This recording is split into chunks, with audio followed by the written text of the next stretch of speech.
আপনাদের সাথে শুরু থেকেই কিছু বিষয়ে একাত্মতা পোষণ করছে। আমি এখানে বরিশালের ছিলাম 5 বছর, আমি এখন ইন্টার্ন চিকিৎসক। অবশ্যই বরিশাল মেডিকেলের কিছু বিষয়ে সংস্কার দরকার, এর সাথে আমি সাধারণ ছাত্রদের সাথে একমত, আপনাদের সবার অনেকের দাবির সাথে একমত।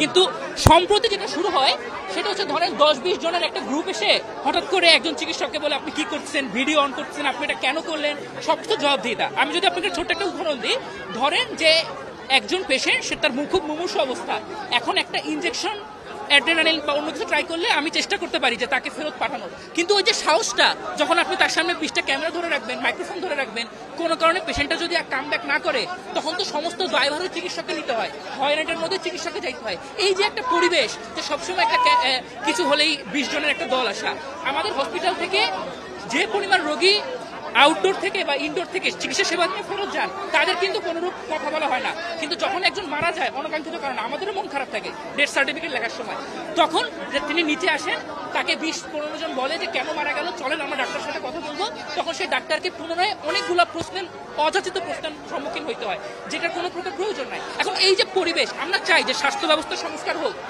অবশ্যই বরিশাল মেডিকেলের কিছু অপূর্ণতা রয়েছে, কিন্তু এটার জন্য তো একটা স্থান আছে। করতে চাই জাস্ট একটা মিনিট, আমরা আসলে আজ 2 দিন অপেক্ষা করছি, প্রতিকূলতার মধ্যেও ট্রিটমেন্ট দিছি।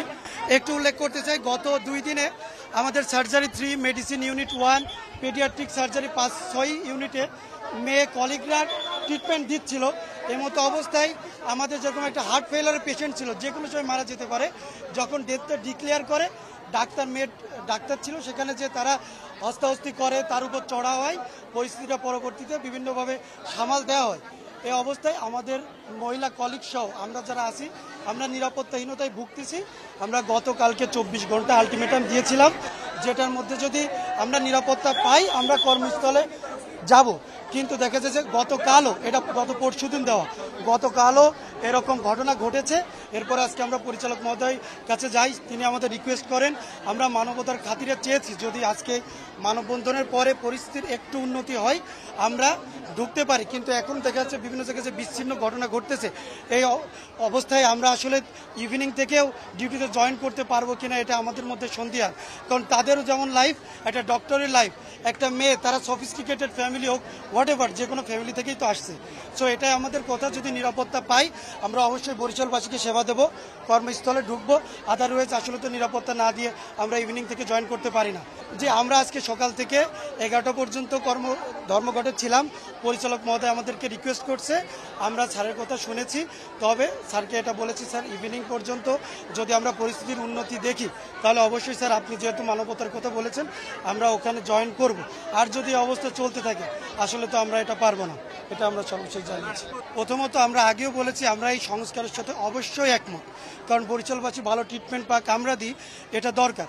দেখেন আমি বলছি, এখানে আমরা যতজন ডাক্তার আছি, 1000 বেডের হাসপাতাল, 2500 বা 3000 মানুষের ট্রিটমেন্ট দেওয়া লাগে। আপনি যদি একদিন মেডিসিন ইউনিটের অ্যাডমিশনে যান, 3 জন ডক্টর থাকি, প্রায় 30 জন রুগী সিরিয়াল থাকে, কেউ স্ট্রোকের, কেউ হার্ট অ্যাটাকের, তারা একজন করে, স্যার আমারটা আগে দেখেন, আমারটা আগে দেখেন। আমরা চাই প্রত্যেকে আসলে ট্রিটমেন্ট পাক, আসলে আমাদের সম্ভব হয় না। সো আমার কথা যে আমাদের যতটা বেড, প্রত্যেক বেড প্রতি যদি রুগী থাকে আমরাও ট্রিটমেন্টটা ভালো দিতে পারি, প্রথমত এইটা। দ্বিতীয়ত আমরাও চাই, দেখেন আমাদের ডক্টর, আপনারা একটু ভিজিট করতে পারেন আমাদের যারা ডক্টর রুম, ইন্টার্ন রুম, আমাদের এখনও বেডগুলো কাঁপে, এসি দিয়ে পানি পড়ে, মানে বিচ্ছিরি অবস্থা। আমরাও যে সেই মেন্টাল কন্ডিশনে ট্রিটমেন্ট দিতে পারি তা না, আমাদের নাইট ডিউটি করা লাগে, আমরাও সারা রাত না ঘুমিয়ে ওইভাবেই থাকি। এই কারণটা আমি ইতিমধ্যেই বলছি, গত কালকে এবং পরশুদিন 7-8টা ইউনিটে আমাদের এই যে যারা ছাত্র নামে সংস্কারপন্থী বলতেছে, কোনো একটা রুগী মারা গেলেই সেটা ব্রড ডেথ হতে পারে, স্পটে heart failure, CKD, chronic kidney ডিজিজের পেশেন্ট হতে পারে, তারা শুধু রুগীর লোকজনদের বলে আসছে যে মারা গেলে আমাদের জানাবেন, অথবা ট্রিটমেন্টের সময় বলতেছে আপনারা ভিডিও করবেন। তা এরকম করে অলরেডি 6-7টা ইউনিটে তারা ডাক্তারদের উপর চড়া হয়েছে, ইভেন মহিলা কলিগ তাদের উপরে যে চড়া হয়েছে। এই অবস্থায় আসলে আমাদের সেবা দিতে আমরা ব্যর্থ হচ্ছি এবং নিরাপত্তায় ভুগতেছি, যে এটাই আমাদের মেইন কারণ।